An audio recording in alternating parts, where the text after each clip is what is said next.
Watch. Selena. Not all epic love stories are long. Almost 45 years after his death, Elvis Presley and Priscilla Presley remain embedded in our culture as a unit, from the footage of their 1967 wedding, the bouffant sporting bride's kohl-rimmed eyes gazing at her heartthrob husband, to their family photos with daughter Lisa Marie. The good times didn't last forever, to say the least, but Priscilla remains the keeper of Elvis' legacy.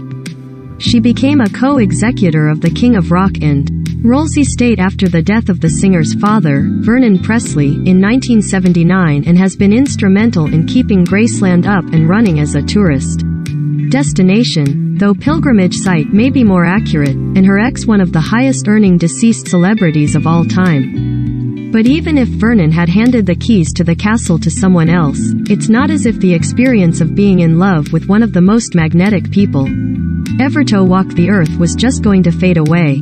He was such an impact in my life, in every way, Priscilla told Entertainment Tonight in 2017. He was my mentor, he was my confidant. I wrote this in my book, Elvis and Me. He was everything. In my book I wrote my God, because I lived and breathed him. How did Elvis Presley and Priscilla meet? Priscilla Beaulieu was 14 when she first met Elvis Presley at a party in West Germany in September 1959. The teen's father, Navy pilot Lt. James Wagner, died in a plane crash when she was 6 months old. The Beaulieus, Mom Ann, U.S. Air Force officer stepdad, Captain Paul Beaulieu, Priscilla and 5 younger half-siblings, moved around a lot, as military families often do, Wiesbaden being only their latest stop. Elvis was 24. He had been drafted into the U.S. Army in March 1958, a regular guy turn of events that the hound dog singer worried would put a damper on his skyrocketing career. It had barely been a year and a half since he'd made his world-rattling debut on The Ed Sullivan Show, sending his fans into hysterics and scaring the puritanical types with his swiveling hips, and he had already sold millions of records and purchased his 18-room Memphis mansion known as.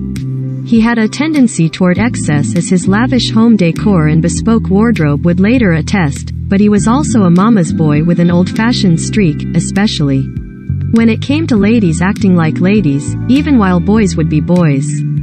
The death of his mother, Gladys, on August 14, 1958, was a huge blow that many closet to him said he never got over.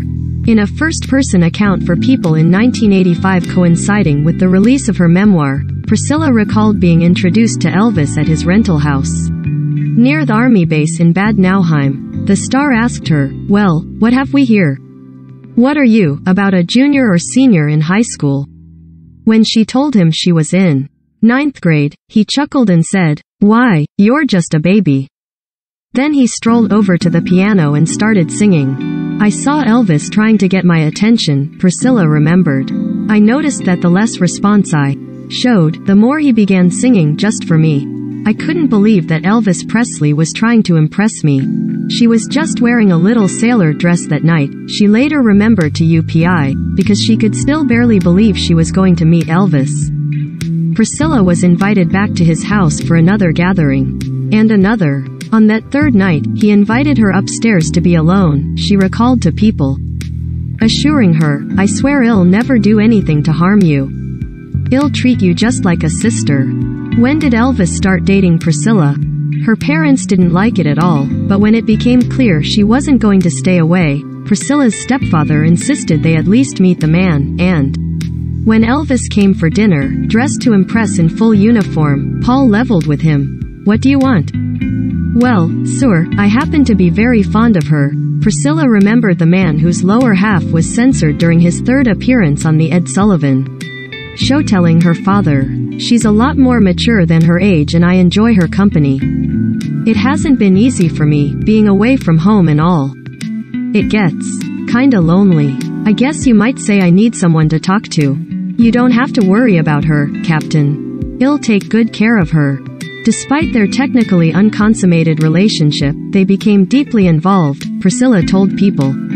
Something in his southern upbringing had taught him that right girl was to be saved for marriage.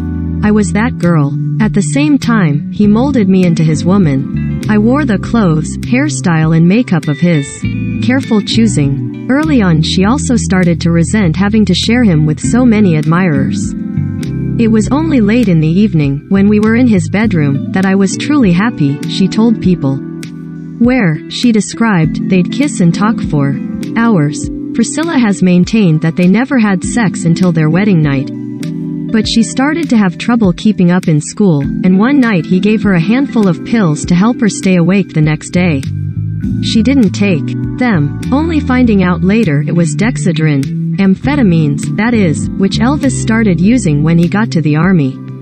When did Elvis and Priscilla reunite? When Elvis returned to the U.S. in March 1960, Priscilla was informed by paparazzi that Elvis had started dating Nancy Sinatra, the first of many stars. Had be linked up before she got a call from him. 3 weeks after he left Germany, he finally did get in touch, and so began Priscilla's state of suspended animation, she told People, waiting for his infrequent calls. Sometimes it would be a few weeks, sometimes more. They hadn't talked in months or seen each other in 2 years, Priscilla recalled, when in February 1962 he invited her to fly out to Los Angeles. Once they'd convinced her dad, Elvis sent her a round-trip first-class ticket for a 2-week stay.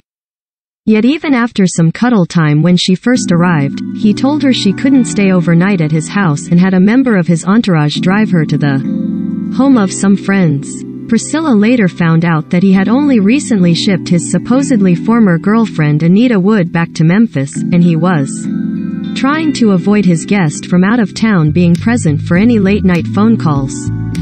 But the visit, including a decadent road trip to Las Vegas, where Elvis bought her more clothes and let her know that he would know if she was with any guy other than him, was intoxicating enough. When did Priscilla Presley first move to Graceland? Priscilla spent Christmas of 1962 at Graceland, and when she went back to Germany, she told her mother that Elvis wanted her to move to Memphis to finish high school. Priscilla could live with his father and stepmother, Elvis told Paul. Declaring his intentions honorable, he swore that he loved and needed and respected me, Priscilla told People. In fact, he couldn't live without me, he said, intimating that one day we'd marry. In that light, there was little my parents could do but say yes, and eventually they did. Priscilla did move in with Vernon and Dee Presley, technically, while she attended the all-girl Immaculate Conception Cathedral High School in Memphis, but spent so much time at Graceland with Elvis, she was eventually just living there. People have said, "Oh my gosh, I can't believe your parents let you go with this stranger," Priscilla said on Good Morning America in 2017. But it was a very innocent time. I liked him very much. I certainly felt safe. We cannot compare it to today. We still had morals, high standard. There was a lot of. But Elvis was also making multiple movies a year, all with beautiful leading ladies, and even if he wasn't having as many flings with his co-stars as rumor would have it, he also wasn't living the life of a man who was spoken for. Life at Graceland was lonely for her in those first years, Priscilla admitted to Closer Weekly in 2017. Elvis' very involved manager, Colonel Tom Parker, didn't want it known that his valuable client had a steady girlfriend, for fear they'd give up their own hopes of being with Elvis and stop buying records, and there weren't even any pictures of the pair around the house. Parker was kind to her, Priscilla added, but he just didn't want fans to know I was the one. And yet sometimes Elvis picked her up from school in a limo and flew her out to LA when he was making movies.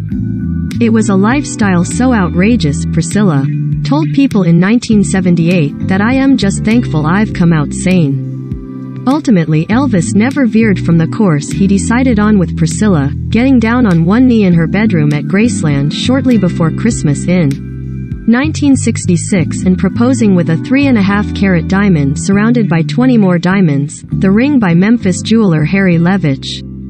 The original Elvis-themed Las Vegas wedding. Trying to keep everything under wraps as much as possible, Parker had the betrothed Ed duo fly from Palm Springs to Las Vegas at around midnight on May 1, 1967, their wedding day.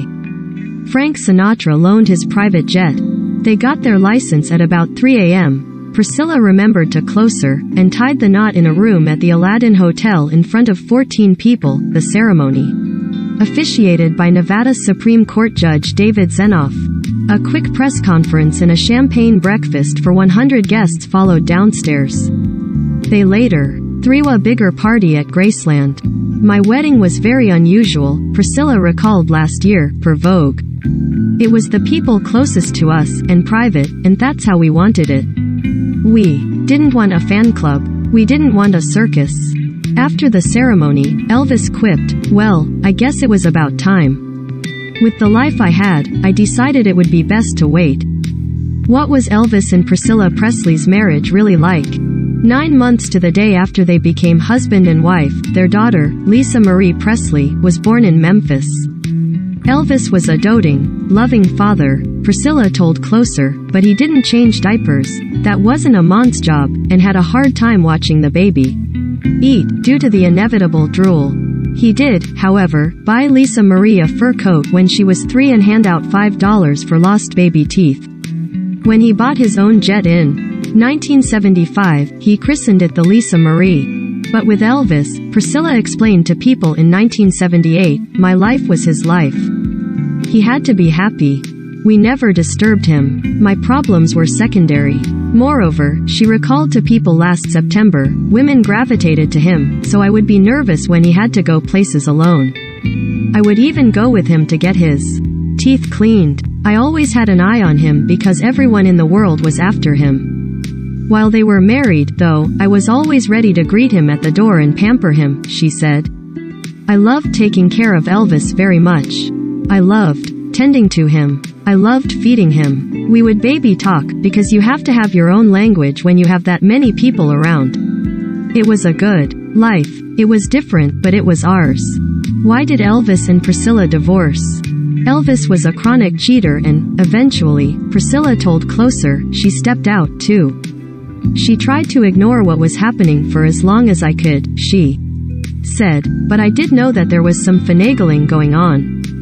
His prescription drug use also became more of a problem, and Priscilla said on Good Morning America recently that seeing a scene in the new Baz Luhrmann directed biopic Elvis in which her younger self, played by Olivia de Jong, tells her husband, an unbelievable Austin Butler, to seek help for his dependency.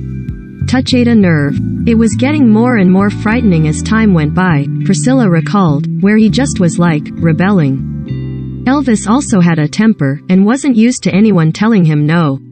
If he saw somebody he didn't like on the TV, he'd get his gun out and blow it up, Priscilla said. Then he would tell his daddy to go get another TV.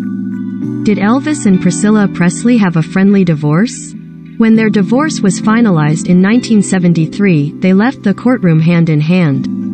Priscilla was still only 28. The Naked Gun star went on to marry Marco Garibaldi in 1984. They welcomed son Navarone in 1987 and divorced in 2006. Priscilla brought Lisa Marie to one of Elvis' Las Vegas shows later that year, and as part of a long off-the-cuff monologue that had become part of his act of late, the entertainer paid tribute to his ex, "She's a beautiful chick, I'll tell you for sure, boy," and told the audience they remained the best of friends. Our divorce came about, not because of another man or another woman, he continued, but because of the circumstances involving my career. I was traveling too much, gone too much. I didn't think it was fair to her. He joked about their $2 million divorce settlement, after which he gave her a white mink coat, and she gave him, he bragged, a $42,000 Rolls-Royce. That's the type of relationship we have, he quipped. Priscilla told people in 1978 that she continued to go to Graceland with Lisa Marie like we were never divorced. Elvis and I still hugged each other. Still had love. We would say, Mommy said this and Daddy said that. That helped Lisa to feel stable. There was never any arguing or bitterness. Looking back decades later, I truly cherish the great times, she told people last year. As you grow up, there are always fears and insecurities. But as you get older you understand it all. Sadly, Elvis didn't get much older. Hooked on pills, surrounded by yes men and eating enough fried peanut butter and banana sandwiches to ensure that combination would always be referred to as the Elvis ever after, his health started to deteriorate. The living legend died of a heart attack at Graceland on August 16, 1977, when he was only 42. What happened to Priscilla Presley after Elvis died? Priscilla was heartbroken. We never thought had passed, she reflected to Entertainment Tonight in 2017 ahead of the 40th anniversary of Elvis' death. We just never, ever had that in our. That day she was headed out on an errand with her sister when their father called and told her that Elvis' longtime road manager, Joe Esposito, was trying to get in touch with her. The first thing I thought about was Lisa Marie, because my daughter was visiting and was supposed to come home that day because school started, so I was trying to rush home, Priscilla said. I think I ran every red light. I felt this urgency, so when I pulled into my driveway, my phone was ringing and I ran in and could hardly get the key in the door trying to get to the phone. And then it was Joe and he told me the news, and it was so devastating that I just went to my room and tried to contemplate how this happened, and what happened, and just stayed there until they sent a plane for me. They sent a jet to come, and going into that house and hearing all the people, especially his father, who I will, to this day, still remember him crying in such grief, howling, that it still resonates, the loss and the impact. Priscilla has applauded Butler's all-out turn as her tirelessly impersonated and yet entirely unique ex-husband in Elvis, writing on Facebook in April, after a private preview, that it was a true story told brilliantly and creatively that only Baz, in his unique artistic way, could have delivered. The only person alive who truly knows what happened between her and Elvis behind closed doors. Priscilla also attended the film's premiere at the Cannes Film Festival, and earlier this month Lisa Marie and granddaughter Riley Keough joined her for the U.S. premiere held at Graceland. Priscilla said on Good Morning America June 17 that she was pleasantly surprised by De Jong's portrayal of her, appreciating that the character was sensitive and caring and a little strong with him as well. But admittedly, Priscilla said, I am sitting there watching this movie and going, God, I wish he could see this.